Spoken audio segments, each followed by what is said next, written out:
Amici sportivi di Telecittà, buon pomeriggio.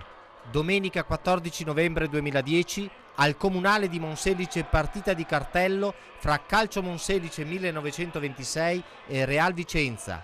In palio il primato nel girone A di eccellenza che vede la squadra ospite prima in classifica con 17 punti. A un solo punto il Monselice ancora imbattuto in casa. Il cielo è quasi sereno, il terreno è in buone condizioni, pubblico delle grandi occasioni. Vi leggiamo le formazioni.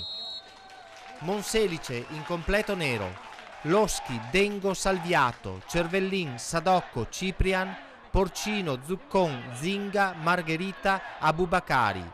A disposizione di mister Mario Vitadello, Guariso, Borile, Iorio, Gallo, Vetere, Bonifacio, Correzzola. Real Vicenza in tenuta bianco-rossa: Bragagnolo, Casolin, Bittante, Lonzar, Bagarollo, Poletti, Miotti, Brustolin, Lopez, Fabris, Marchetti. A disposizione di mister Dennis Lazzaron, Erba, Casale, Canacci, Pozza, Gastaldo, Murer, Mecai. Dirige l'incontro il signor Cristaldi di Enna. Primo minuto, l'argentino Lopez ci prova dalla lunga distanza, sinistro di collo pieno, fuori di poco. 13°, primo tiro per i padroni di casa, da lontano Margherita, a fil di palo.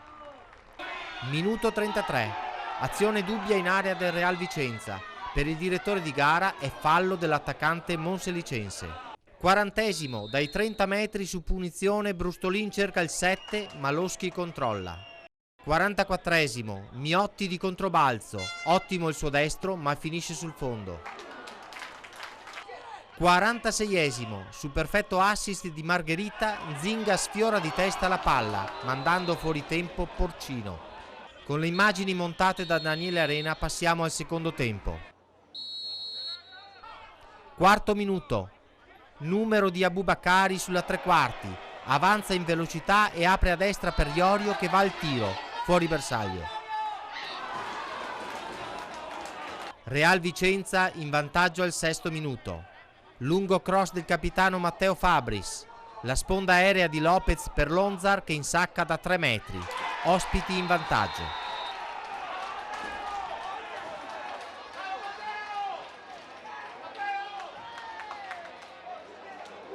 Settimo della ripresa. Altra azione dubbia in area del Real Vicenza, Zinga va a terra ma per l'arbitro si può continuare. Ottima l'azione del Monselice sulla fascia di sinistra.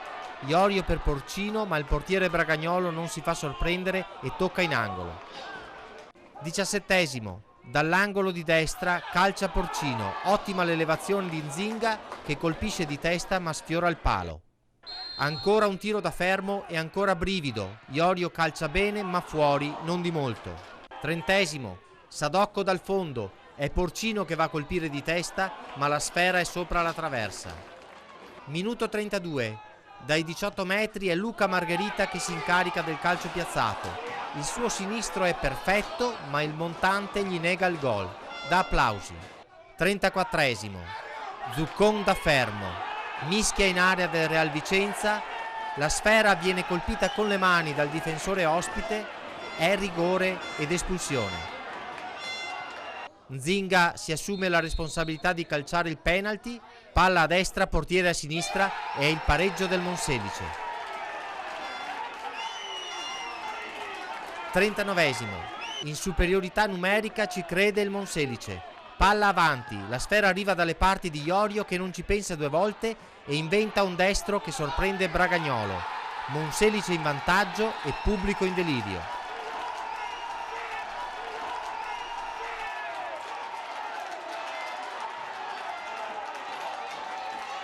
44°, in velocità Iorio per Correzzola, sul portiere in uscita ma il tocco del giovane è alto sopra la traversa. Conclude in avanti la squadra di Vitadello, Iorio affonda sulla destra e punta diritto alla porta, ci mette il piede Bragagnolo.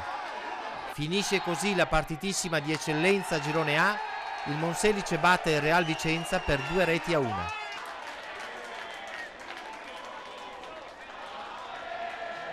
Siamo con Marco Sadocco, capitano del Monselice. Dove avete trovato le energie per ribaltare il risultato contro la capolista? Ma noi ci abbiamo sempre creduto, anche quando siamo andati in svantaggio di un gol. Dopo, grazie a qualche accorgimento tattico, all'aiuto di un pubblico straordinario che per l'occasione è venuto numeroso, ci siamo, ecco, tra l'altro, eccoli là. Niente, ci abbiamo sempre creduto e è venuto questo risultato importante che adesso ci permette, diciamo, di guardare un po' le altre squadre dall'alto. Comunque pensiamo già a domenica prossima che ci aspetta un'altra partita molto difficile e domenica dopo domenica, insomma, cercheremo di vivere questo momento, insomma, finché siamo lì ci proviamo.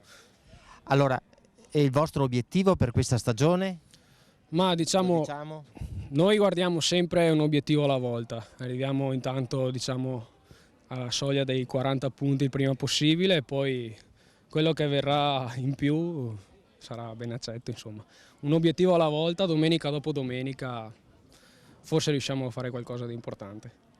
Ai nostri microfoni Denis Lazzaron, mister del Real Vicenza. Un commento libero a microfono aperto sulla partita di oggi. Ma credo comunque che noi abbiamo cominciato abbastanza bene nel primo tempo e per vari tratti insomma, abbiamo anche tenuto bene il campo e il possesso palla, però poi nel secondo tempo abbiamo trovato il gol e quello che mi rammarica di più è il fatto che ci siamo un po' troppo tirati indietro e poi insomma la conseguenza è stata quella lì, anche perché mancava ancora una mezz'ora e si poteva ancora spingere e perlomeno tenere aperta la partita, ecco, tenerla viva. Quel pressing sul portatore di palla che abbiamo visto nel primo tempo, l'avete forse pagato nel finale? Ma può essere.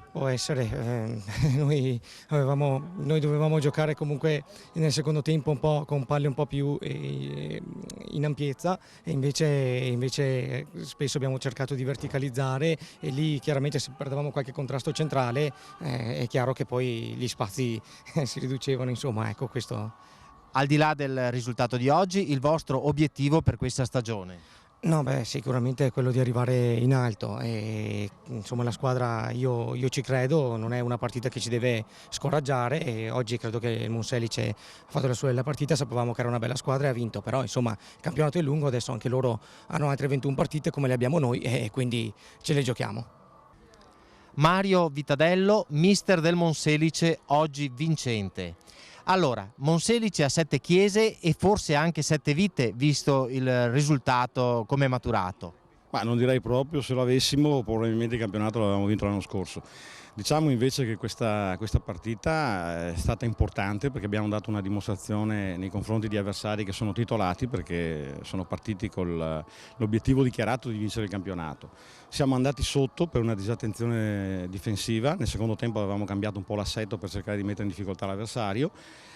Cosa che è assolutamente successa, abbiamo continuato su quella strada, i ragazzi ci hanno messo cuore, anima e vorrei dire anche qualità perché hanno fatto delle cose abbastanza importanti e siamo riusciti a ribaltare il risultato, insomma, mi pare che non ci sia niente da dire, insomma, col massimo rispetto che ho per il Vicenza, però credo che insomma, la partita sia stata meritatamente vinta dal Monselice oggi.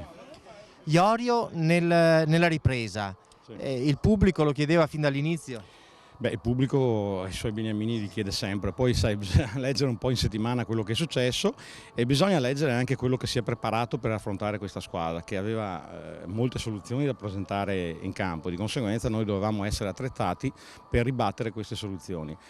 Era una tattica preparata dall'inizio, Iorio tra l'altro in settimana aveva avuto dei piccoli fastidi muscolari per cui era assolutamente inopportuno sfruttarlo per tutti i 90 minuti per magari avere un cedimento suo nel finale. È stato più importante averlo con la massima intensità nella seconda parte della partita, insomma, ecco. E i risultati penso che siano stati sotto gli occhi di tutti, insomma, ecco. Carlo Contarin, direttore generale del Monselice Calcio. Allora, pubblico delle grandi occasioni per questa sfida di vertice e un messaggio per i tifosi.